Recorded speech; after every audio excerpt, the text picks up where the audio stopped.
Hi everyone, welcome back to my channel. I hope you're all doing super well. So welcome to today's video. So today we have a fun video. I don't know if you guys remember, but back in October of last year, I did a movie where I talked about the thriller movie, The Uninvited. You guys really seem to like that type of style of video, and I feel like they're really fun to do. All we ever talk about on this channel is true crime, so I feel like it might be good to take a little break and just talk about a fun mystery movie. So today we are back with another one. We're gonna be talking about the thriller movie The Weekend Away. The movie is based off a book, which I haven't read yet, so I can't compare the two, but I really liked the movie. And for the hour and a half, I was super picada. I was glued to the TV, and at first I thought that I had the movie figured out. I was like, oh yeah, this is so predictable. I already know what's gonna happen. And then as soon as I saw the ending of the movie, I realized that I was way off. So I really liked that the movie had so many twists and turns. The Weekend Away is about these two best friends who go away for the weekend, and during this trip, one of the girls goes missing. Now it's up to her best friend to figure out what really happened. My girl Leighton Meester stars in the movie, so of course I had to watch it and support her. So yeah, that's pretty much what we're going to be talking about in today's video. Real quick before we get into the story, I want to thank today's sponsor, June's Journey. June's Journey is a hidden object mystery game with a captivating detective story that takes you back to the glamour of the 1920s with a diverse cast of characters. The main character of the story is June Parker, and she's on a quest to solve the murder of her sister. Along the way, she also uncovers her family's many secrets. Each scene takes you further through a thrilling murder mystery, and I have been loving it. The aesthetic of the game is so pretty, and as soon as I start playing it, I completely immerse myself in the mystery. It's one of my favorite things to do while laying in bed, and I really enjoy games where you have to find hidden objects. If you want to follow along the mystery story, you can download June's Journey for free by clicking the link in the description box down below. June's Journey is available on Android and iOS mobile devices, as well as on PC through Facebook Games. Thank you again to June's Journey for sponsoring today's video, and with that, let's jump right into The Weekend Away.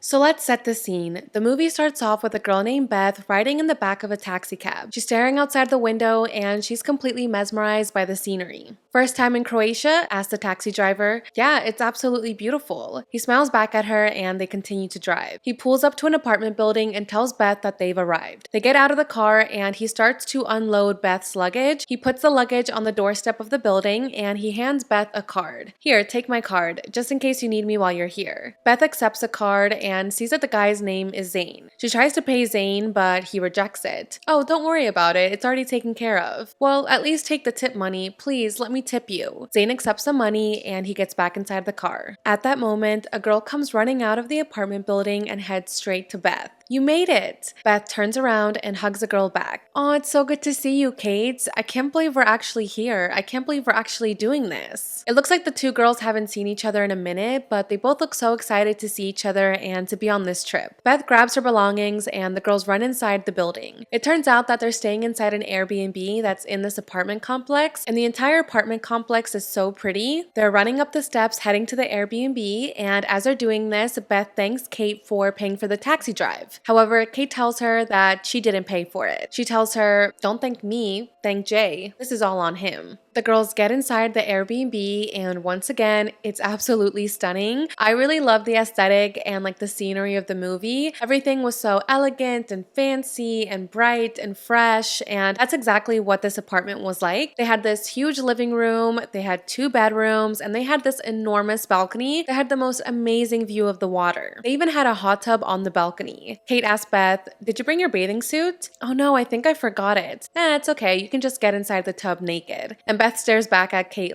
yeah, that's not gonna happen. You can tell that the girls are kind of complete opposites. Beth is very reserved, she's very quiet, very modest, and Kate is a complete opposite. She is 100% an extrovert and 100% a party girl. You can tell that she's not shy and that she really has to work hard to get Beth to come out of her shell. Kate brings over a bottle of champagne and the two girls toast to finally having the weekend away. They're drinking their champagne and Beth hands Kate a little black black box. Here, I got you a little gift. Beth, you shouldn't have. You didn't have to get me anything. No, it's okay. I wanted to get you something as a way of saying thank you for booking and planning this trip. Kate accepts the gift, and when she opens the box, there's a necklace inside. This necklace is really pretty. It has like these little black beads on it. She goes to put the necklace on, and one of the beads falls to the ground. Oh my gosh, Kate, I'm so sorry. I bought it online. I can return it if you want. No, it's fine. I love it, and I love you. The girls lean in for a hug, and as they're hugging, Kate has this look on her face that kind of seems like she's hiding something. It's a look of guilt, a look of secrets, and it just seems like something is wrong. What is Kate hiding? The night progresses, and the two girls start getting ready to go out to dinner. Beth is inside her bedroom, looking at herself in the mirror and trying to pick an outfit. She's having one of those typical moments that you have where you kind of like break down because you feel like nothing is working out. You don't like your hair, you don't like your makeup, your clothes, like everything is just a hot mess. And that's exactly what Beth was going through. She's trying on all these outfits as she's FaceTiming her husband Rob and her newborn daughter Aster. Ugh, I have nothing to wear. Rob tells her, why don't you just go in your granny panties? I'm sure you'll still look great in those. Beth starts laughing and she tells Rob that she's actually really tired and if it was up to her, she would be sitting in bed right now, not going out to dinner. So Rob tells her, why don't you just do that then? Just tell Kate that you don't want to go out. No, I can't tell Kate that. She planned this entire trip. She booked the reservation at this restaurant. I can't tell her no. I have to go. Just tell me about Aster. How is she doing? Does she miss her mommy? Rob says, yeah, she misses your boobs and so do I. Which like, LOL, that's so funny. Beth continues to try on her clothes until she finally lands on this green dress. Kate is also all ready to go and she walks inside the bedroom wearing this blue sparkly dress. It's giving Serena from Gossip Girl and she also looks absolutely stunning. She walks in carrying a bottle of champagne and sees that Beth is on FaceTime with Rob and the baby. She goes over to the camera and says, "Aw, is that my goddaughter? Give her a kiss for me, please." Rob says, "Yeah, I will." And his entire demeanor completely changed as soon as Kate walked into the room. It kind of seems like he doesn't like Kate, and I'm thinking it's because maybe he doesn't like the friendship between the girls. You know, like I said, Beth is very reserved. She doesn't really like to go out. She doesn't like to party. And on the other hand, Kate is very out there. She loves to drink. She loves to party and have fun. So maybe Rob feels like Kate is a bad influence on his wife. I don't know what the reason is, but he definitely does not like Kate. Okay, well, I'm gonna go put Aster to bed. Please don't drink too much and call me in the morning. Kate says, oh, we will, and then they hang up the phone. The girls grab their stuff and they head downstairs to wait for the taxi. As they're walking out to the cab, they pass by this kind of like scrawny, weird looking dude. I don't want to be mean, but this guy just gives me really creepy vibes. He says hello to the girls and Kate says, oh yeah, this is, and you can tell that she's struggling to remember his name. And the guy is literally just standing there staring at Kate like, really? You don't remember my name? And he says, my name is Sebastian. Right, yes, Sebastian.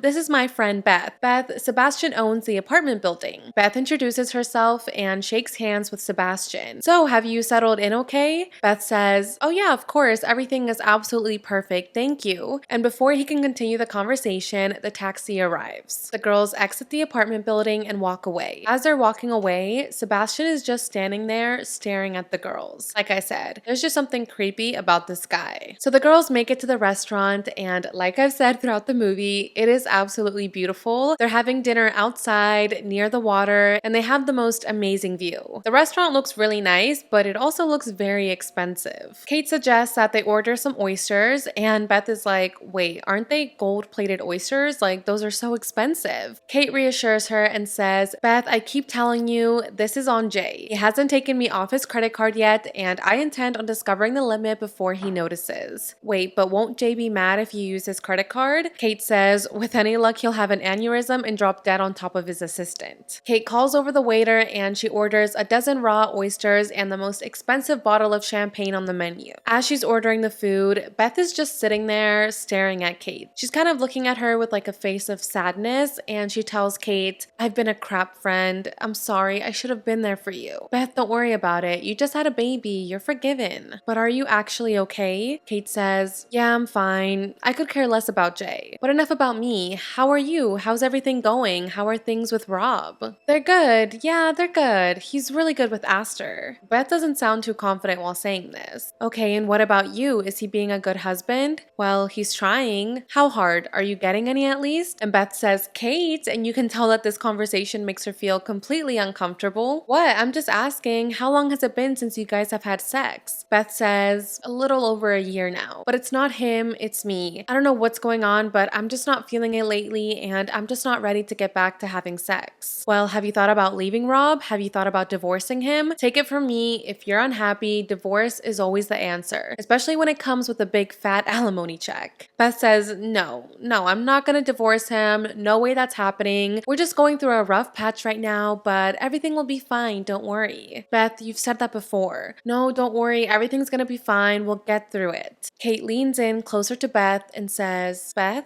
But before she can finish her conversation, the waiter stops at the table. The food is ready and he delivers them their oysters and the most expensive bottle of champagne on the menu. The girls eat their food, and as they're waiting for the bill to come back to the table, Beth is sitting down at the table on her phone looking up photos of her baby. You can tell that Beth really misses being back at home with her baby, and I feel like this might be the first time that she's away from home since giving birth. So she's on her phone looking at photos of her baby, and Kate is over there standing near the water speaking on the phone with someone. Well, she's not really speaking, she's more arguing with someone. She's literally in the corner screaming into her phone. She's telling the person on the other line to shut up. She's calling that person an asshole, and she just looks very angry. Beth is looking at this from the table, and she just assumes that Kate is speaking to her ex Jay. We still don't really know much about Jay and Kate, but what we can assume is that they were in a relationship, they're getting divorced, and things are not good between them. So Beth is just eavesdropping on this conversation, and as she's doing this, the waiter walks over to the table and tells Beth that the credit card didn't go through. She says, oh really?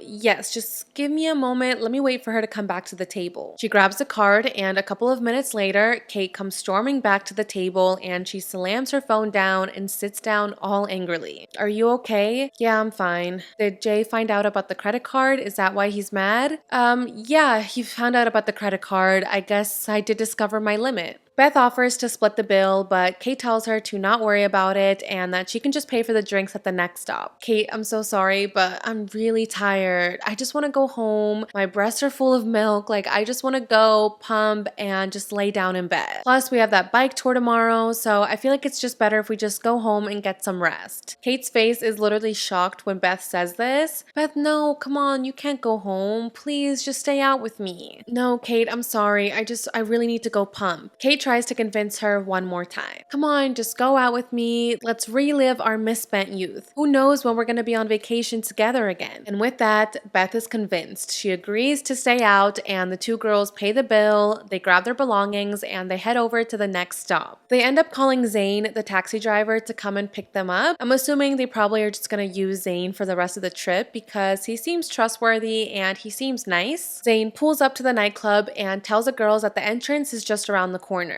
Beth thanks Zane, and before she gets out of the car, Kate grabs her, pulls her back inside, and tells her, wait, I need to fix my face and I need to powder up my nose. However, what she really means by powder up her nose is powdering her nose with some snow, if you guys know what I mean. So as Kate is sitting in the back seat doing the deed, Beth tries to distract Zane because she obviously doesn't want the taxi driver to know that someone is sitting in his back seat doing some drugs. So she tries to distract Zane, and she asks him where he's from. Zane says that he's from Syria, and he asks Beth if she's American. Beth says that yes, she's originally from California, but that she's been living in London for the past 15 years. She asks Zane if he left Syria because of the war. He says yes. Do you miss it? And she says this in Arabic. Oh, you speak Arabic? No, not very well, just a little bit. I work at the Global Rescue Initiative, or I used to, so that's how I learned. Kate then interrupts their conversation and tells Beth that she's she's ready to go. The girls say goodbye to Zane and they head inside the nightclub. And this nightclub is poppin'. There's people everywhere. The music is super loud. There's strobe lights all over the place. And this just looks like a fun time. They approach the bartender and Beth orders just a glass of water. However, Kate completely ignores that request and instead she tells the bartender that they're gonna have 2 gin and tonics. So the girls grab their drinks and Kate says, "Follow me." And she leads the girls through the nightclub to a table where these 2 guys are sitting there. Kate says, "Mind if we join you?" "No, don't ask that. I'm sure they're waiting for someone." The guys interrupt and say, "No, please, be my guest," and they gesture to the chair next to them. Beth and Kate sit down. Kate is with one guy and Beth is with the other guy. Now, Kate is over there flirting, giggling,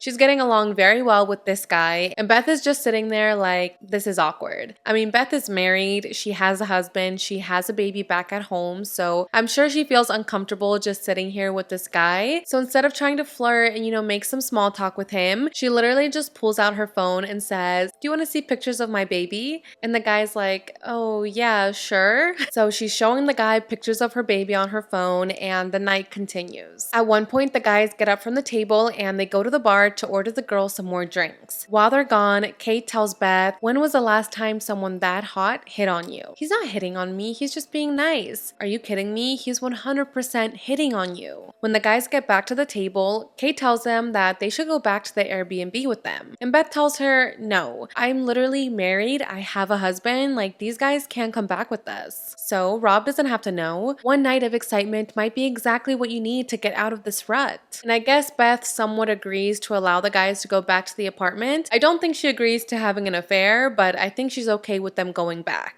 After this, we get a little montage of how the rest of the night progressed. We see that the girls were on the dance floor, they were dancing, they were having fun with each other, and then we see that Kate and Beth got into some type of argument. I don't know if it was like a full-blown fight, but they did have a disagreement, and Beth called Kate a bitch.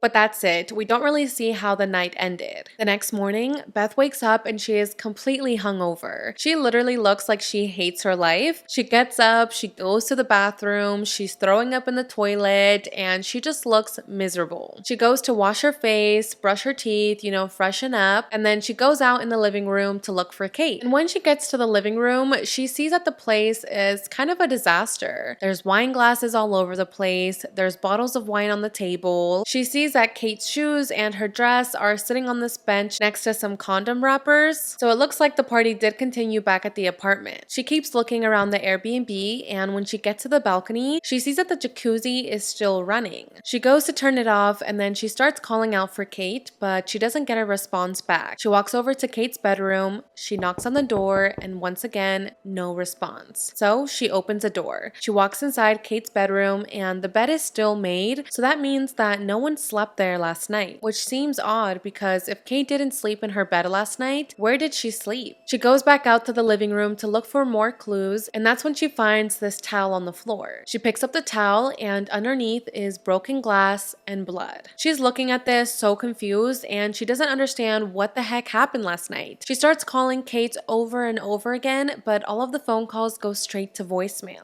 So she calls her husband Rob and she explains to him the situation and asks him what she should do. Rob tries to calm her down and tells her that, maybe Kate went to go get some coffee, maybe she went to go on a walk. I mean, there's a million things that Kate could have gone to do in the morning, so she just needs to relax and just wait for her to come back. However, Beth tells Rob that she feels like something is wrong. If she did go to get some coffee or if she did go for a walk, why wouldn't she at least text Beth to let her know or leave her a note? It's also odd that she isn't answering any of her phone calls or her text messages. They were also supposed to go on a bike tour this morning, so there's no way that Kate just wouldn't show up for the bike tour. Rob tells her, "Listen, just go out, go have some fun, explore the city, and I'm sure Kate will turn up one way or another." "Yeah, you're probably right. I'm just gonna go out and I'll call you if I hear anything else." She says "I love you" to her husband and then hangs up the phone. She starts making her way downstairs to the apartment lobby and she goes over to Sebastian's Sebastian's office and she knocks on the door. Sebastian opens up and Beth asks him if he has seen Kate. If Kate did leave this morning to go get some coffee or to go on a walk, maybe Sebastian saw her leave. However, Sebastian says that he hasn't seen her. He also tells Beth that it's against the rules to have parties and that he's going to have to charge them for the 2 extra guests that stayed the night. Beth hears this and thinks to herself, what is he talking about? What 2 extra guests? Was it the 2 guys from the nightclub? Did they really come over to our apartment and spend the night? Beth literally cannot remember anything. The last thing she remembers is being at the nightclub, and that's it. So if the guys did come over and,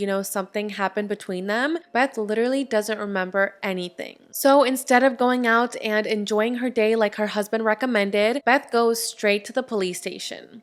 She gets to the police station and she explains the situation to a Detective Povich. And Detective Povich just has this really nasty and rude attitude. He seems annoyed at the fact that Beth is here, talking about her missing friend. I feel like he thinks he has better things to do than, talk to some tourist whose friend just disappeared for the morning. So he starts asking Beth all type of questions like, where was the last place you saw Kate? Do you have a photo of her? And Beth hands him her phone and shows him a photo of Kate. This police officer just seems so annoyed at the fact that Beth is standing here reporting her friend as missing. He says, okay, so you brought 2 men back to your apartment, but you can't remember their names? Yeah, I can't remember their names. I don't know who they are. You must have been drinking, right? Well, yeah, a little bit. I just had a baby, so I guess the alcohol hit me a little bit harder. Okay, well, your friend is probably still out partying. She's probably at a bar right now. She's probably at a nightclub, or she's probably out with some guys, so don't worry about it. I'm sure she'll turn up soon. Beth explains to Detective Povich that no, this is not like Kate. She wouldn't just ditch her, and if she was gonna go out with some guy, she would text Beth and let her know where she was going. I'm telling you, something is off. She's not answering her phone, and I think I found blood. As soon as Beth says this, Detective Povich seems more intrigued. Okay, well, have you checked with any of the local hospitals in the area? Maybe she got into some type of accident and that's why she's MIA. But Beth says that she's already done this. She's already done everything you could possibly think of, and her last resort was coming to the police station and reporting Kate as missing. As she's explaining all of this to Detective Povich, another detective, a female named Detective Kovac, comes into the office. She asks Povich if everything is okay, and he says, yeah, just some tourists. She lost her friend, and now she thinks that something bad has happened to her. And again, Povich just looks so annoyed at this entire situation. But the female detective, Detective Kovac, she seems a little bit more understanding, and she actually seems to care about Kate. So she turns to Beth and asks her to explain the situation. Beth asks her if she can at least file a missing persons report because she just wants to find her friend and figure out what happened. However, Detective Povich says no. You need to wait 48 hours before you can report her missing because most of the time, people will show up before the 48 hours. And I'm sure your friend will too. And Beth is just looking at this guy like, what the heck is wrong with you? Like, why are you so mad at me? Like, I'm just trying to report my friend as missing.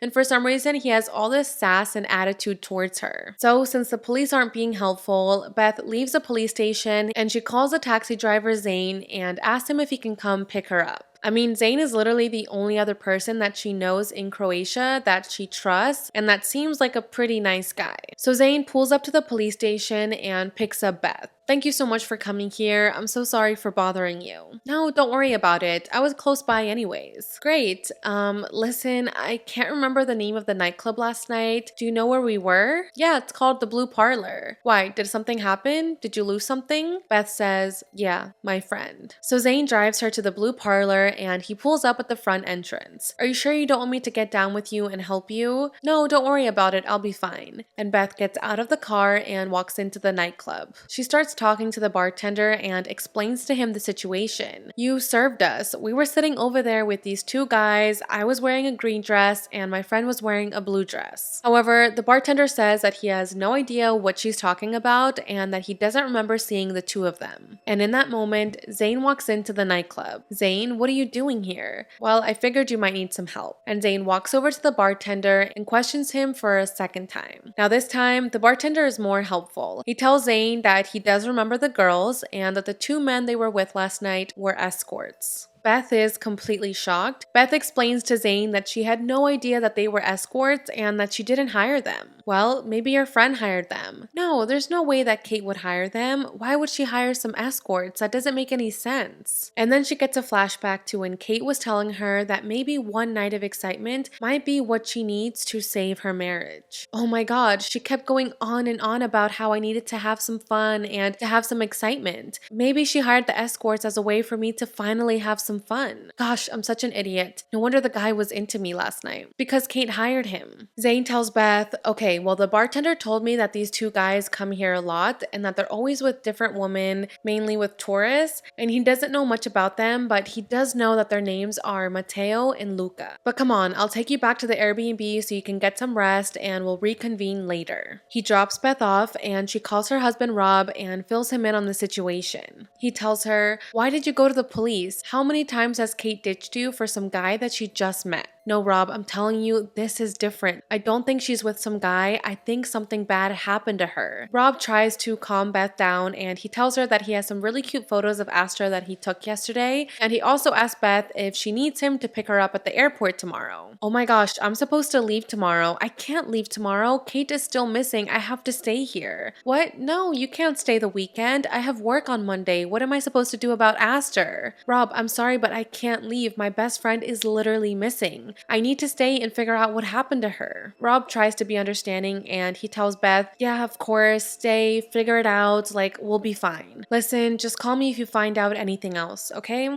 I love you. And then Beth and Rob hang up the phone. The next morning, Beth wakes up and she immediately starts going around the apartment just to see if Kate has finally showed up. But unfortunately, Kate was still not home. The living room and the bedroom were still untouched, and Beth checked her phone to see if she had any new messages from Kate or, any missed calls, but she didn't. Then she remembers what the bartender said about how Matteo and Luca frequently go to the blue parlor. So now she's thinking, let me check their Instagram and see if I can find these two guys. She starts scrolling through the blue parlor's Instagram page and boom, that's when she finds Matteo and Luca. She gets their Instagram handles and she calls Zane and tells him, I think I found them. Zane goes to pick up Beth from the Airbnb and he tells her that he hired the guys for a party, and when they get to the restaurant he picked, that'll be their chance to confront Matteo and Luca about what actually happened the night Kate disappeared. Beth is a little bit worried about the plan, but Zane reassures her and tells her not to worry, that he'll handle it. They get to the restaurant and they're sitting down at a table waiting for Matteo and Luca to arrive. As they're sitting there just awkwardly waiting, they do a little bit of small talk. Zane asks Beth how she and Kate met, and Beth says, well, I was on a semester abroad and Kate was actually my roommate. Actually, that's how I met my husband. I met Rob through Kate.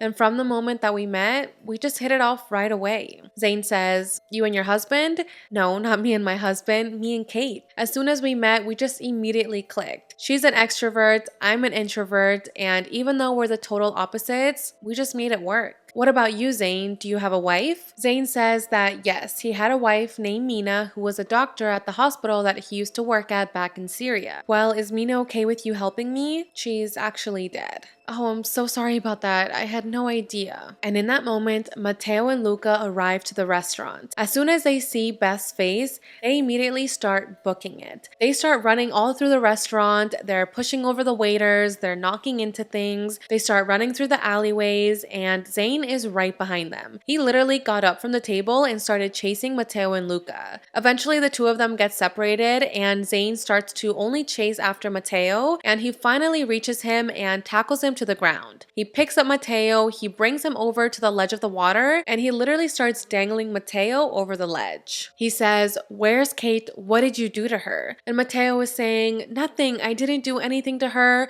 She paid us to have a good time. That was it. Zane says, don't lie to me, and he starts bending Matteo's fingers until Matteo finally cracks. The last time we saw her was at 3 o'clock in the morning, and we stole her purse. Okay, well, what did you do with the purse? Well, we pawned it. Look, please don't tell the police. I promise I'll take you to where I pawned it. I'll get you the purse back. I'll give you everything back. Just please don't call the police. And as Beth is staring at Mateo, she starts getting a flashback back to the night that Kate disappeared. When they were at the nightclub, Mateo and Luca got the girls drinks. That was the only time that Beth has ever felt that drunk in her life. I mean, she can't even remember what happened after they left the nightclub, and she doesn't even think that she had that much to drink. So she asked Mateo, did you drug me? Like, did you put something in my drink? And he denies it. He starts telling her that no, he doesn't need to drug drunk women, and that's not something that he does. And he swears to Beth that he did not drug her. He once again asks Beth and Zane to not call the police, and they agree, and he tells them where he went to go pawn the purse. So Beth and Zane head over to the pawn shop, and thankfully the purse is still there. She grabs the purse, opens it up, and sees that Kate's cell phone is inside. Now this is a big clue. There could be something on that phone that could reveal what happened to Kate. Maybe someone texted her on Friday night and asked to meet up, or maybe something happened, and on that phone there could be proof of that. So Beth goes to turn on the phone, but it's dead. They get back inside the car, and Beth is pretty much just venting to Zane about everything that just happened. She cannot believe that any of this is real. How is Kate missing? How did she hire these escorts for Beth to have sex with? Then the escorts stole her purse, and she honestly thinks that they did drug her. She feels like Mateo and Luca are lying because, again,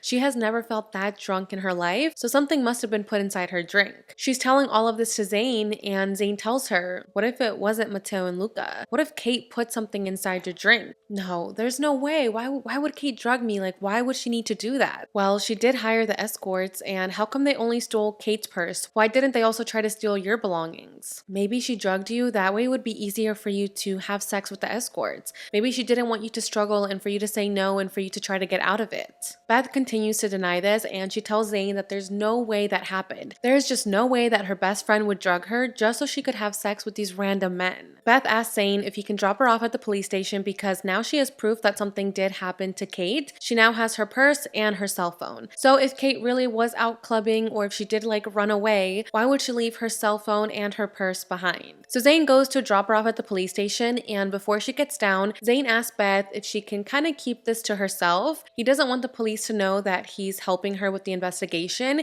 and to know that he literally pretty much assaulted Mateo and Luca, because if the police do find out and he gets in trouble, his visa could be revoked, and he says he literally has nowhere else to go. So he asks Beth if she can just keep this to herself. Don't worry, Zane, I won't tell them that you're helping me. I'm so sorry for dragging you into this. No, don't worry, you're not dragging me into anything. I'm happy to help, and just call me if you need anything, okay? Beth thanks him for the ride and gets down and walks inside the police station. She walks up to Detective Pavic and Kovic and shows them the items. Look, now there's proof that something happened to my friend. Can you please help me? Detective Kovac tries to calm Beth down, and she starts asking her for some more information about Kate. She asks for her full name, her date of birth, things like that. And Beth tells her, I literally told all of this information to Detective Pavic yesterday. He should have this information in his notes. And Detective Kovac looks over at Pavic, and he basically just kind of shrugs at her. And that's when she realizes that Detective Pavic never even wrote down any of this information. He says, well, sorry, I just figured that she was probably still out partying. She was probably out with some guy, and that's why I didn't file the report. And Beth starts defending herself, and she tells the detectives that she didn't hire these escorts, she didn't willingly take any type of drugs, and that her friend did not willingly disappear. And at this point, I think that Detective Kovac finally believes her. Detective Pavic is still acting rude, and he's still being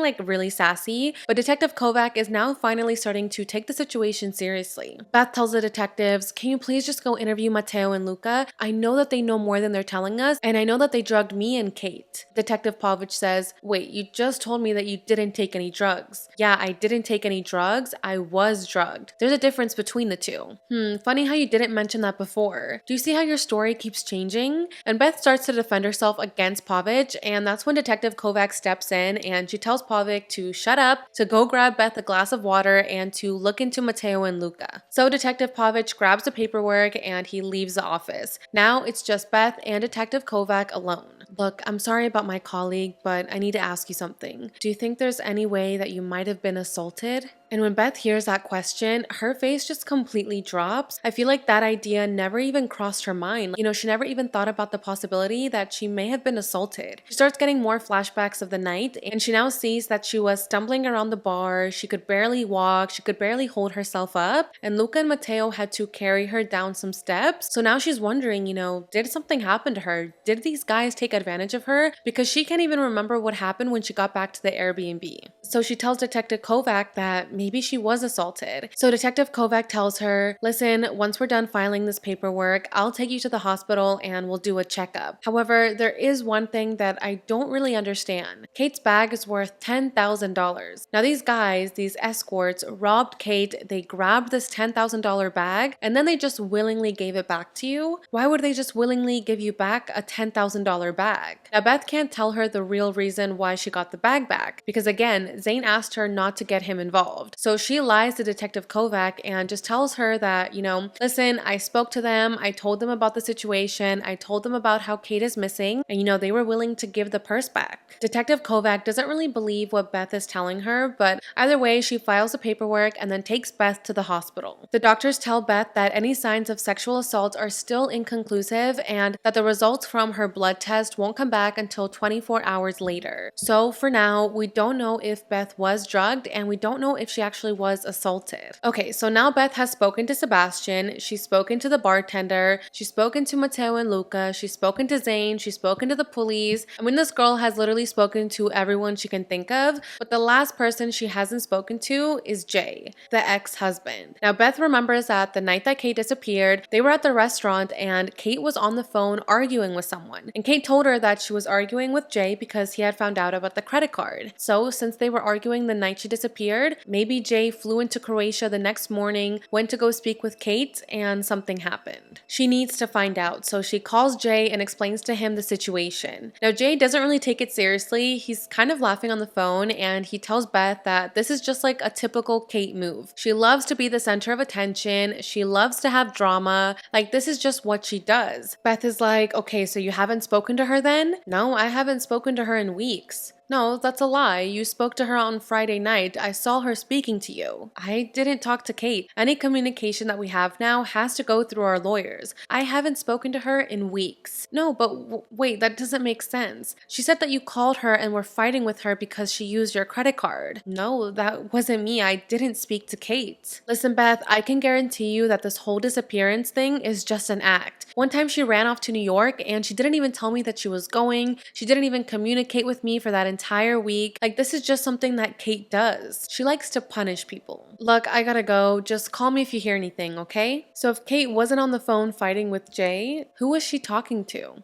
Beth gets back to the Airbnb and she realizes that she has a couple of missed calls from Rob. She tries to call him back, but in that moment, she hears some movement coming from Kate's bedroom. So she walks over to Kate's bedroom and she walks inside expecting to see her best friend, but no. Kate isn't the one that's inside the room. It's Sebastian, the owner of the apartment. He's in Kate's room, grabbing her clothes, putting them inside a luggage, and just packing up the room. He tells Beth, checkout is at 11 and we have new people coming soon. And he's literally touching Kate's lingerie. He's holding it up to look at it, and Beth quickly snatches the lingerie and tells Sebastian that she'll finish packing. So, is your friend still missing? Yeah, she is. Well, did you go to the police yet? Yep, I did. They're trying to look for her. I guess in the meantime, I'll go find a hotel to stay at, or I'll figure something out. Listen, I have a spare bedroom downstairs. Why don't I give it to you at a discount rate? You can stay there and, do whatever you need to do until you find your friend. Beth agrees to this offer. I mean, where else can she really go? She doesn't really know the area, and she's already been staying in this building for the past 3 days, so she accepts his offer. He brings her downstairs to his own apartment. There's a kitchen, a living room, his bedroom, his office, and then down these steps, there's a guest bedroom. It's tiny, it's not very luxurious, but it'll do for now. He walks Beth into the room and hands her her luggage. There's some fresh towels in the bathroom, but let me know if you need anything else. I think you'll like it here. And then he walks away. Again, like I've said, this guy just gives me the creepiest vibes ever, like something is off about him. So after Sebastian leaves, Beth sits down on the bed and she tries to call her husband Rob, but all of the calls go straight to voicemail. So in the meantime, she grabs Kate's phone and she tries to turn it on, but again, the battery is dead. So she starts charging it, and while she waits for the phone to charge, she takes a nap. A couple of hours later, she wakes up and Kate's phone is now fully charged. She goes to unlock the phone, but she needs a password, which unfortunately she doesn't have. So she puts Kate's phone down and she walks out to the kitchen to grab herself a glass of water. Sebastian comes up from behind her and says, "Oh, you helped yourself?" "Yeah, sorry, I just needed to get a glass of water." "No, it's fine.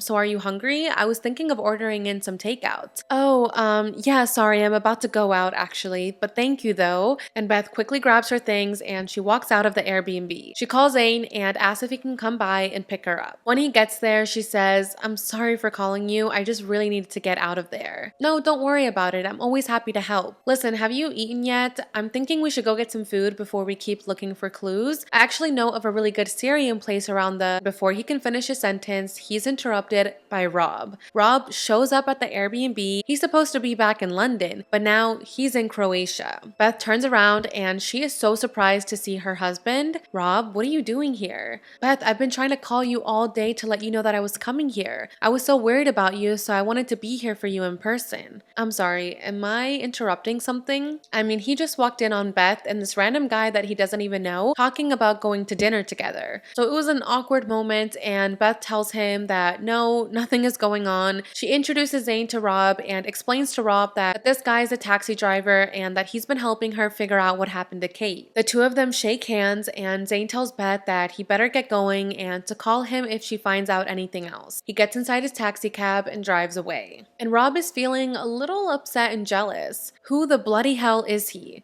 "I just told you, Rob. His name is Zane and he's a taxi driver that's been helping me. Nothing is going on. He was our driver the night Kate disappeared and he's been helping me track down all the people I saw that night." "Are you serious? He was your and Kate's driver?" "Beth, what if he's involved in this? What if he did something to Kate and is only trying to help you because he wants to be involved in the investigation? And you were just about to get in a car with him and go out to dinner. You don't even know this guy. What if he's dangerous?" Beth starts defending Zane and she tells Rob that there's no way Zane is involved. I mean, what motive would he have to hurt Kate? It just didn't make any sense and the two of them start arguing in the middle of the street. But honestly, I feel like Rob has kind of a good point. We don't really know Zane that well and we don't really know why he's so willing to help Beth. He literally doesn't know Beth. He doesn't know Kate. He has nothing to do with any of this, but yet he's been so helpful. He's been willing to chase down and, bend people's fingers to try to get information. Is he doing it because he wants to be helpful or is he doing it for another reason?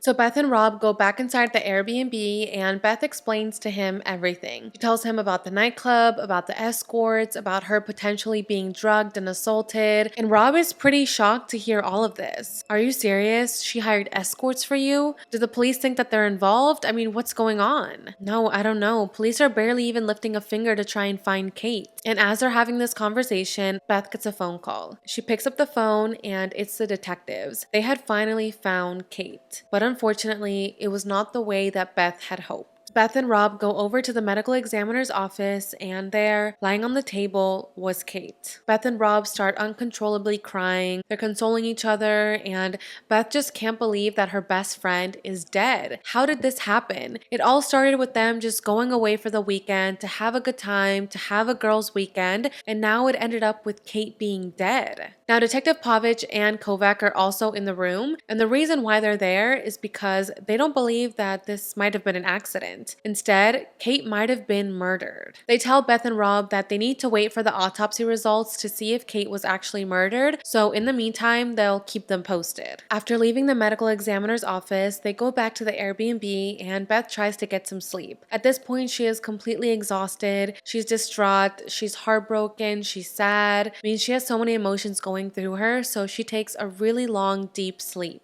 When she wakes up, she sees that Rob is sitting at the edge of the bed, just staring into nothing. "Rob, what are you doing?" "I just couldn't sleep. Every time I close my eyes, I just pictured Kate lying on that table. I just feel so guilty. I feel like I shouldn't have been so mean to her. I shouldn't have found her annoying. I should have been nicer to her." Beth goes over to comfort Rob, and the two of them are just hugging and thinking about everything that has happened in the past few days. "Listen, I have to get going soon. Are you sure you don't want to come back with me?" "Rob, we talked about this. I can't go back. Now that we know that Kate is dead and might have potentially been murdered, I need to stay here to see what's going on and to find out the truth. Plus, I need to make arrangements for her funeral and, things like that, so I just need to stay here." No, I know, you're right. Stay here and just please keep me posted on what happens. The next scene is with Beth sitting in the backseat of Detective Pavich's car. He tells Beth that this is now a murder investigation. It turns out that Kate had drowned. So since her body was pretty decomposed, they weren't able to tell if she was sexually assaulted. But besides just saying that, Detective Pavich also has to add in the fact that maybe they can't tell if she was sexually assaulted because Kate had sex with so many men. Like I said, something is wrong with this detective. Even after finding out that Kate is dead, he is still making jabs at her and being rude about the situation. Beth asks Pavich if she can go back to the medical examiner's office just to see her friend one more time and to say goodbye. He agrees and he takes her back to the medical examiner's office, and Beth asks if she can have a moment alone with Kate, just to say goodbye to her and say some final words. Pavich agrees and he leaves the room. Now I'm sure Kate did want to say goodbye to her best friend, and I'm sure she did want to say some final words, but what she also wanted to do was unlock Kate's cell phone. So she walks up to Kate and she puts the cell phone in front of her face and it unlocks. She tells Pavich that she needs to use the restroom, so she quickly goes inside, she locks herself inside a stall, and she starts going through Kate's cell phone. She wants to see who she talked to the night of her murder, so she goes to look at Kate's call log, and that's when she sees that the night of the murder, Kate never spoke to Jay. Again, when they were at the restaurant, Kate told Beth that she was on the phone fighting with Jay about the credit card. But now that she's checking the phone records, that wasn't true. She didn't speak to Jay, but she did speak to someone that was under the contact name Handyman. And she spoke to this person several times that night and had a couple of missed calls from them. Beth is thinking that this probably isn't actually Kate's handyman, so she calls the number back and waits for someone to pick up the phone. However, the phone call goes straight to voicemail. "Hi, it's Rob. I can't get to the phone right now, but please leave me a message after the beep." The handyman was Rob. Beth is listening to this voicemail and she doesn't believe it. Why would Kate be talking to her husband Rob the night of her murder? And why would she have him labeled as the handyman? Why couldn't she just tell Beth that she was speaking to her husband? So Beth quickly goes to iMessage and she starts reading through all of the messages between Rob and Kate. And unfortunately, that's when she finds out that Kate and Rob were having an affair. And this affair has been going on for some time now. There's messages of them planning to meet up at hotels. There's messages of them planning to have getaways together. I mean, they had been sneaking around Beth for who knows how long. Beth was literally shaking while she was reading these messages, but it wasn't until she got to the last message that she really got scared. She sees that the night of Kate's murder, Rob was texting Kate saying, "Please don't tell her." Kate replied back saying, "You need to leave her." And Rob just kept texting her being like, "Please just call me, let's talk about this, don't tell her, please just don't do this." And Beth's heart literally drops to the floor. She realizes that her best friend was having an affair with her husband, and that the night that Kate was murdered, Kate was arguing on the phone with Rob. It wasn't Jay, it was her husband. She had spent the last few days trying to figure out what happened to her best friend, and all this time her best friend had betrayed her. Of course, Rob is just to blame. I mean, he's probably even more to blame, but Beth just couldn't believe that these two people that she loved had betrayed her so badly. So Beth keeps reading through the messages, and in that moment, Detective Pavich knocks on the door. "Is everything okay? We need to go now." Beth gets startled by this and she drops the phone to the floor and it slides over to Pavich's feet. Pavich picks up the phone and he tells Beth the screen is broken, and then he hands the phone back to Beth. Now Beth doesn't want to tell Detective Pavich about this because this looks really bad on her part and on Rob's part. If they found out that Kate was having an affair with her husband, they would feel like Beth is the guilty one. She has the motive to kill Kate and, get revenge about the affair. So Beth doesn't tell them about this because she doesn't want it to hinder the investigation. They go back to the police station and Detective Kovac tells Beth that the toxicology results have finally come back. They found high levels of cocaine and ketamine in Kate's system. Did you know that she was doing drugs? Yes, I did.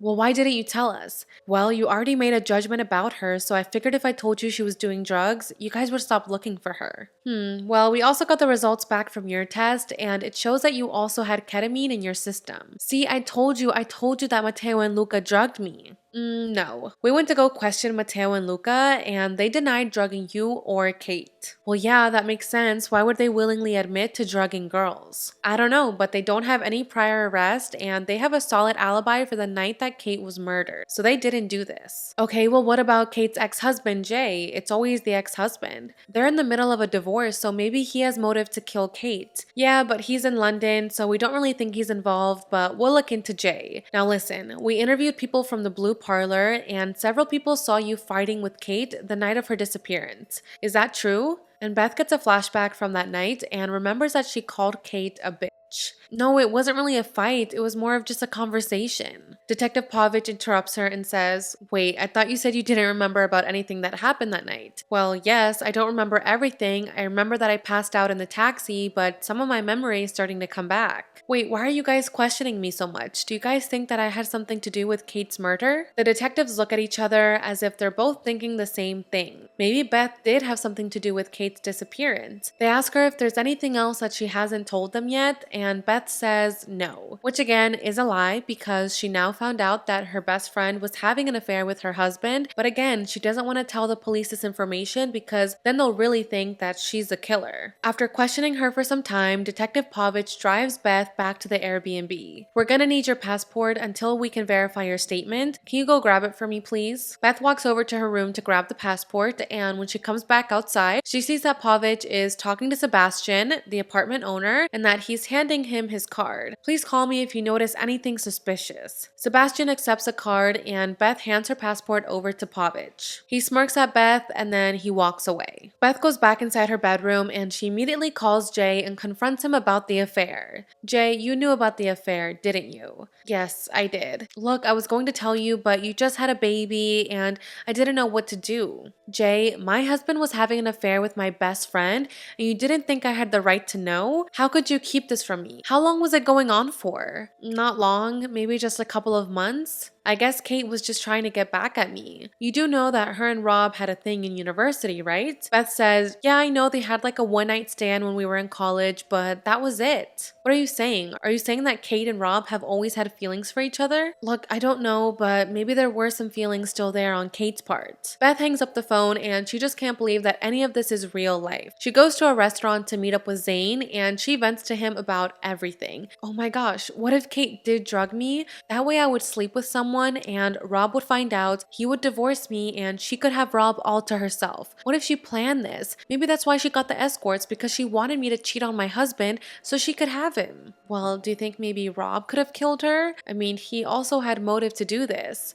"No, there's no way Rob did this. He's not capable of killing anyone. Plus, he was back in London taking care of our baby, so there's just no way that he did this." So after finishing dinner together, Zane drops Beth back at the Airbnb, and when she gets inside her room, she gets a call from Rob. "Hello, Beth, are you there? I'm sorry for lagging. I was putting Aster down to bed, and I barely saw your missed calls. Is everything okay?" "Rob, I know." "Know what?" "I know about you and Kate, okay? I know the truth." "What are you talking about? What about me and Kate?" "Rob, stop treating me like an idiot. I know that you and Kate were having an affair. I saw the text messages on her phone." And as soon as she says this, Rob starts getting nervous. He's stuttering. He doesn't know what to say. He starts apologizing to Beth and tells her that it didn't mean anything. "Listen, I only did it because, well, when was the last time that me and you had sex? You were so depressed and so tired after giving birth to Aster, and I don't know, it just happened." "No, Rob, stop putting the blame on me. This was your fault." He begs her to come home so that they can talk about this in person, and she's literally like, "No, Rob, I cannot come home to talk about this affair with you because my best friend was murdered, and police think that I was the one that did it. So no, Rob, I cannot come home." "Beth, I'm so sorry, I'm so sorry," and Beth just hangs up the phone. She's tired of hearing his BS. The next morning, Beth wakes up and she walks over to the kitchen to make herself some coffee. As she's doing this, she hears a knock at the door.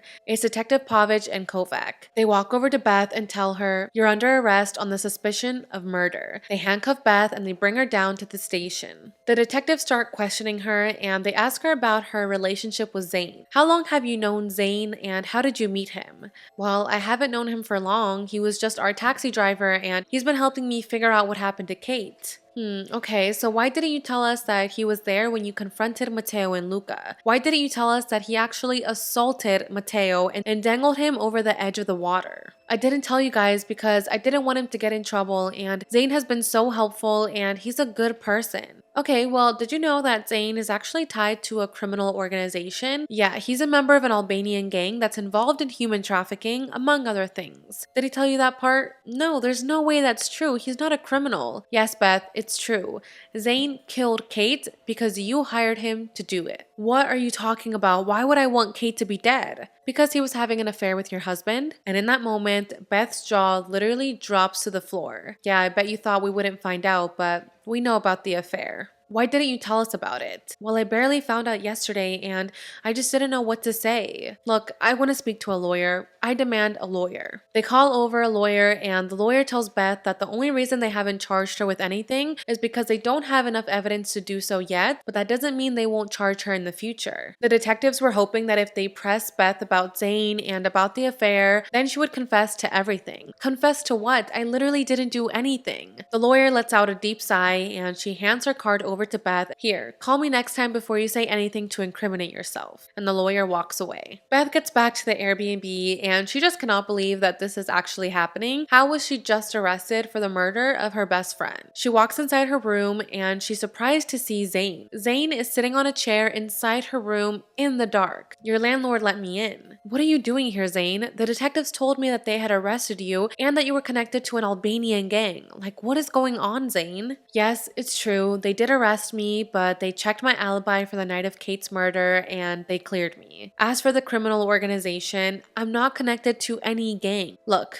this is what happened. When I was a nurse in Syria, I saved a boy's life. This boy's father was connected to organized crime and he was a member of this gang, but I wasn't. He never recruited me, I never did anything with them, but he did help me cross the border and come to Croatia. So because of that, people think I'm associated with him, but I'm not. I guess that was a reasonable enough explanation for Beth, so she believes him. After Zane leaves the apartment, Beth tries to go back to sleep, but all she can think about is how detectives knew about the affair between Kate and Rob. The only people that knew about the affair were Rob, Jay, and Zane. Rob wouldn't tell the police this because he's not even talking to them, and that would also incriminate himself and give him motive to kill Kate. It also wasn't Zane because he's on her side, so why would he tell the police this information? The only other person that could have potentially told the police this was Jay. But again, maybe he wouldn't tell police about this because it could also make him look guilty and, give him motive to want to kill his ex-wife because of the affair. So Beth is thinking about this, and the only two times that she ever talked about the affair was when she was at the restaurant with Zane and when she was inside her room at the Airbnb. And then she starts to remember how Detective Povich handed his card to Sebastian and told him to call him if he heard anything suspicious. Maybe Sebastian overheard the conversation and he gave that information to the police. But how would Sebastian hear this? Her room was literally downstairs and kind of like a basement area, so how would Sebastian hear this unless he was literally standing outside her door eavesdropping? So she starts looking around the room to see if maybe Sebastian put a camera in her room, maybe he put a microphone,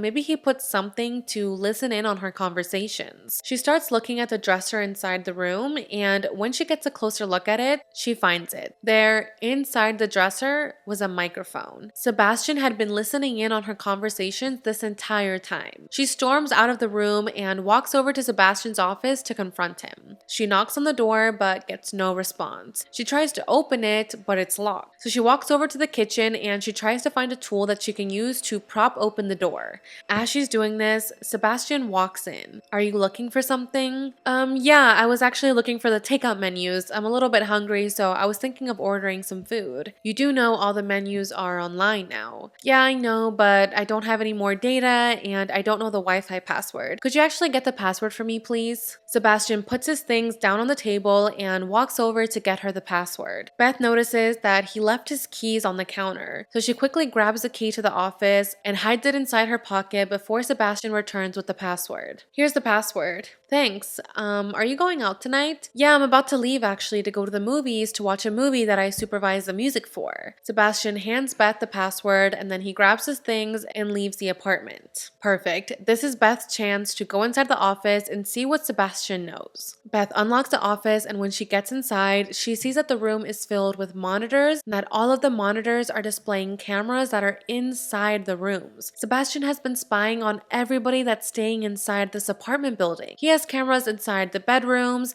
inside the living room, inside the bathrooms. He is literally watching these people shower, get naked, have sex, live their life. I mean, he's such a creep. So he literally has been spying on everybody inside the building, and that's when Beth realizes that that's how he found out about the affair, because he literally had a camera inside her room. She feels so grossed out, but then she realizes that if Sebastian had cameras inside the room, that meant that he had footage from what happened the night of Kate's murder. So she starts looking through his files, and that's when she finds the footage from the night of the murder. That Friday night, Kate and Beth came back to the Airbnb with Matteo and Luca. At this point, Beth was very heavily drugged and intoxicated, so she couldn't even stand up by herself. Matteo and Luca were carrying her up the steps, and when they got to the bedroom, they laid her on the bed, and Kate took off her clothes, her shoes, everything, and tucked her into bed. Matteo, Luca, and Kate then left her room, and they went to go hang out in the living room and on the balcony. So after looking at that clip, Beth now knows that she wasn't assaulted and that she literally slept through the entire night. This is proof to police that she didn't kill Kate. She was literally intoxicated in her bed and didn't move the rest of the night. So she keeps looking at the footage and she sees that Kate, Matteo, and Luca went out to the balcony, got inside the jacuzzi, and that the three of them kind of started making out and,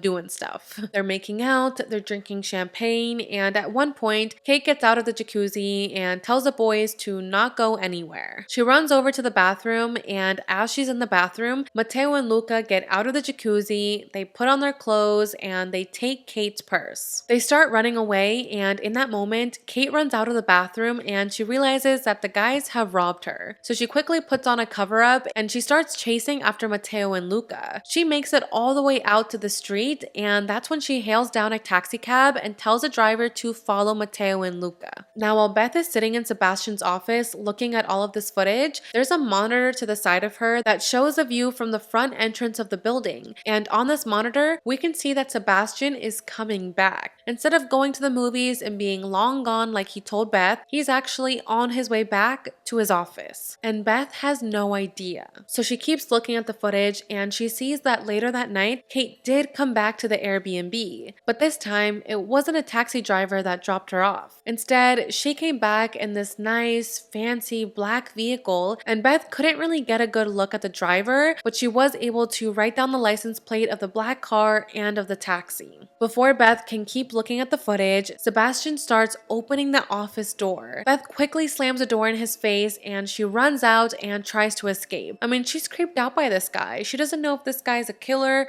She doesn't know if he's the one that killed Kate. I mean, this guy is obviously messed up. So she pushes Sebastian to the floor and she starts running and trying to leave the apartment. He starts yelling back at her, telling her, "No, it's not what it looks like. Please stop running. It's not what it looks like. You're taping people naked in the shower and people having sex in the privacy of the room. You're disgusting and you knew what happened to Kate this entire time. You literally had footage showing what happened to Kate and showing that I was innocent, but you didn't give this police this information. Instead, you told them about the affair between her and Rob. Why would you do that?" Sebastian pulls out his phone and he starts deleting all of the footage. Beth tries to grab the phone from him because that's literally the only evidence that she has to prove to police that she didn't kill Kate. Her and Sebastian start fighting and she ends up pushing Sebastian so hard that he falls over on the coffee table, hits his head, and rolls to the floor. He's bleeding from his head and his nose, and Beth doesn't know if she just killed this guy, but what she does know is that she needs to grab his phone and get the hell out of there. So she quickly grabs the phone and runs out of the building. She runs outside the building and she bumps into a man and just punches him in the face because she thought it was Sebastian that was chasing after her, but in reality, it was actually Zane. Zane had gone to the apartment to speak to Beth, so as soon as Beth realizes that this is Zane, she tells him to get inside the taxi and to just drive. They get inside, they book it, and he's asking her, what is going on? Why are we running away? And Beth says, "Don't worry, I'll explain later, just drive." And in the background, we can see that Sebastian has regained consciousness, and he is now standing outside the street yelling at Beth, asking her to come back. Now, thankfully, Beth was able to grab Sebastian's cell phone, but unfortunately, he did delete all of the footage. So now all of the proof that Beth had about what happened the night that Kate was murdered was gone. She explains everything to Zane, and she's freaking out because now she's worried that Sebastian is going to call the police and tell them that Beth just assaulted him. So she's freaking out, but Zane tries to calm her down and tells her, listen, let's just go find out who gave Kate a ride home, and then we can go to the police and explain to them what's going on. Zane takes them to the taxi headquarters, and he shows the manager the license plate of the taxi that picked up Kate. Maybe this taxi driver has some information that could be helpful. The taxi driver walks over to Zane and Beth, and Zane asks him, you picked up a woman early Saturday morning. Where did you take her? Well, she made me follow these two men because they had stolen her purse. I was chasing after them, but then I lost them in an alleyway. So after we couldn't find the guys, I took her to the police station. Wait, you took Kate to the police station? Yeah, she asked to go to the police station so she could file a report against the guys. Okay, so now Beth is thinking,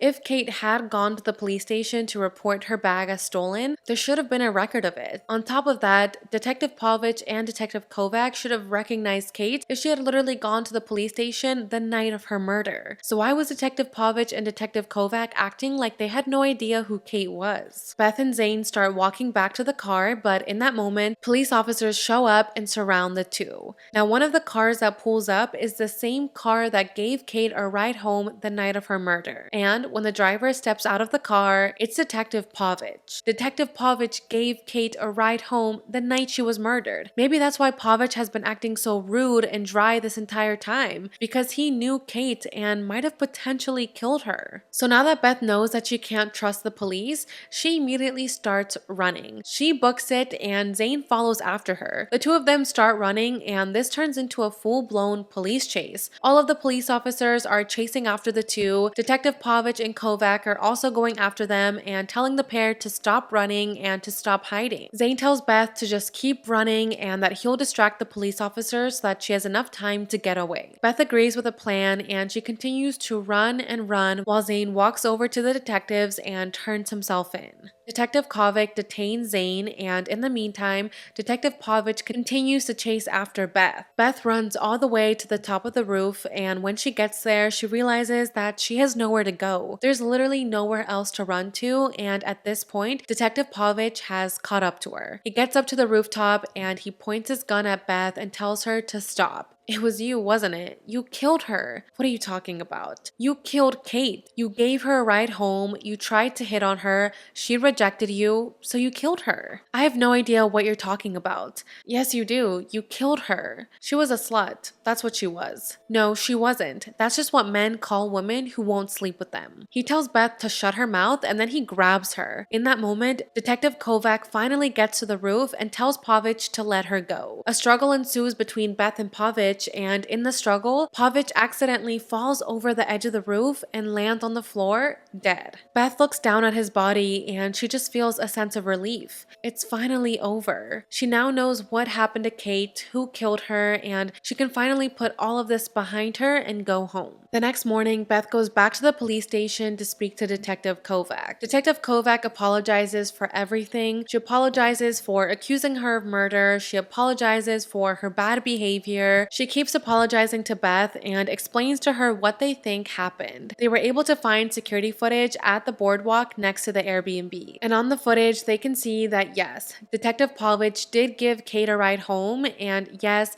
he did try to hit on her, but she rejected his advances. This made him angry and he didn't handle it well. Then footage from the boardwalk shows Kate standing with a man who we can assume is Detective Povich, and this man pushes Kate. She falls to the ground, hits her head on some rocks, and then falls into the water. Instead of trying to help her and save her from drowning, this man just runs away. And again, we can't really see the guy's face, but we can assume it's Detective Povich. Beth listens to all of this and she doesn't understand why this happened. Detective Kovac explains to Beth that Pavic used to work in the vice department and that several women that he had arrested for sex work had complained about Povich and accused him of sexual assault. Now, Internal Affairs did do an investigation into Pavich, but they weren't able to find any evidence, and all of the victims ended up withdrawing their statements. So, because there was no evidence to prove that Pavich had done this, they couldn't fire him. So, instead, they moved him into Detective Kovac's department. So, it just seems like Pavich was an overall bad guy. Beth listens to all of this, and she just starts crying. Kate didn't deserve this. No, she didn't. I ordered a search warrant for Mateo and Luca's apartment, and we did end up finding ketamine. So it turns out that you were right. They did drug you, and they did drug Kate. The reason it didn't hit Kate was because she had cocaine in her system, so it counteracted the ketamine. That's the only reason why you were more intoxicated than she was.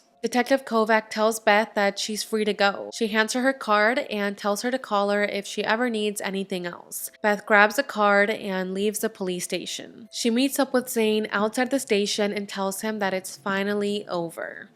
So now we fast forward a bit and Beth is back in London. She's at the park walking her baby Aster and she gets a text message from Zane that says, "See you soon." So we can assume that Zane and Beth have continued talking and maybe they have developed something more than just a friendship. She starts walking back to an apartment and when she knocks at the door, it's Rob. He tells her to come inside and she starts handing him all of Aster's belongings. So from this, we can assume that the two are divorced, which is amazing. I'm so happy that Beth did not stay with this gross, crusty guy. Sorry the apartment is such a mess. I just put a kettle on if you want to stay for a cup of tea or a cup of coffee. No, I'm good. I packed all of Aster's belongings. Her sheep is in there, her clothes.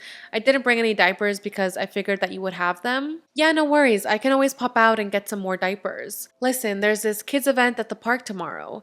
I was thinking of taking Aster there and I was wondering if you wanted to join us. It would be fun for us to go there and then maybe the three of us could go out to dinner at Giorgio's afterwards. So Rob really misses Beth and he's trying to convince her to go hang out with them, but Beth doesn't really seem too into it. She tells him no and says, "I think you have my spare car key. Do you think I could get it back?" Yeah, I think I do have it.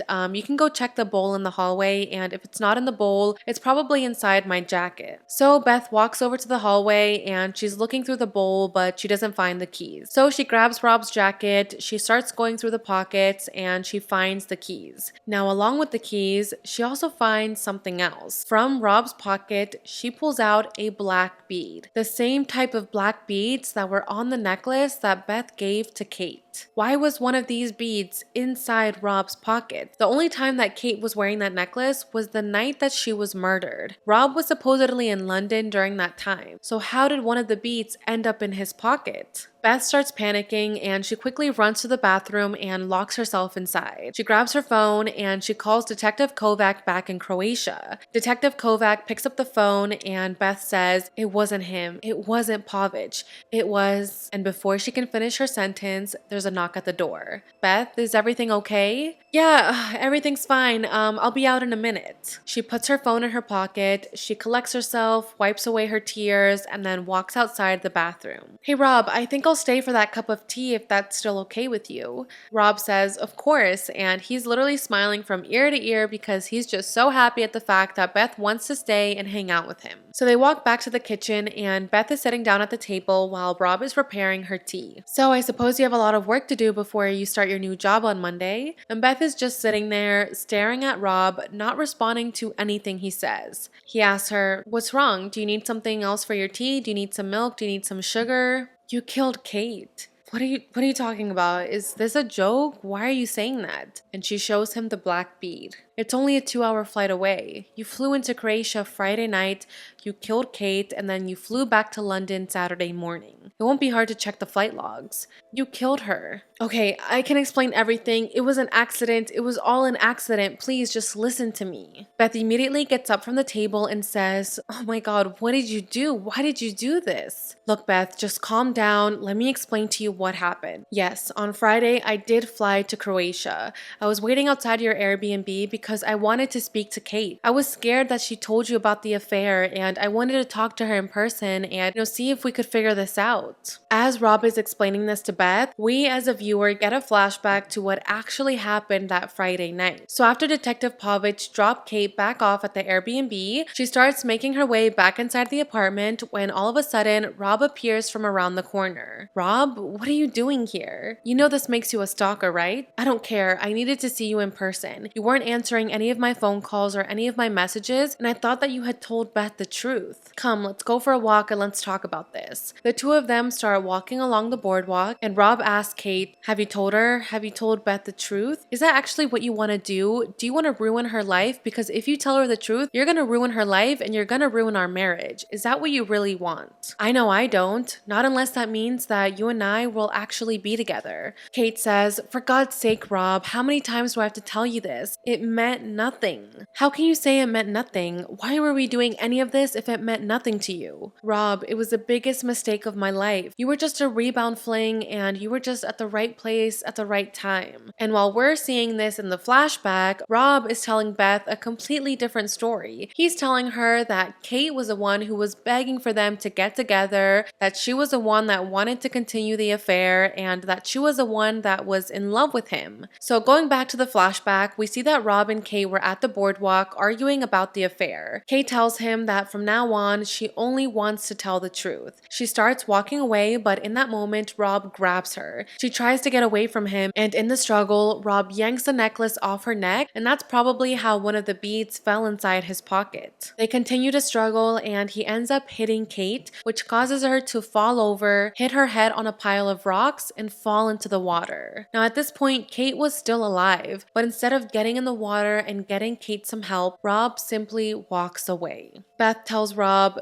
this wasn't an accident. You let her die. You wanted her to die because you knew that she was going to tell me the truth. Beth starts to walk away and Rob aggressively grabs her and tells her, what are you going to do now? Are you going to call the police? Is that really what you want? Do you want Aster to grow up without a father? Because that's what's going to happen if I go to jail. Beth tries to get him to let go, and in that moment, she pulls out her phone. Rob snatches the phone away, and when he looks at it, he sees that Detective Kovac is still on the line. Hello, Beth, are you still there? I heard everything. Don't worry, cops are on the way. Beth hits Rob, she goes to grab her baby, and she leaves the apartment. In the background, she can hear the sirens approaching the apartment. She continues walking away, smiling because she's finally free. And with that, that is The Weekend Away. I know, it was a pretty crazy movie. It got a little bit weird at the end, but I still feel like it was a good movie. There were so many twists and turns, so I really enjoyed it. So at first, I thought that Zane was a guilty one. I was like, oh yeah, like he's being too helpful, he's being too nice. He's only doing this because he wants to keep Beth close to see what she knows about the investigation. So I really thought that Zane was guilty. I had no idea that it would be Rob. I mean, honestly, there were just so many weird and creepy characters throughout the movie. Like Sebastian was weird, Detective Pavich was weird, Mateo and Luca were weird, Rob was weird.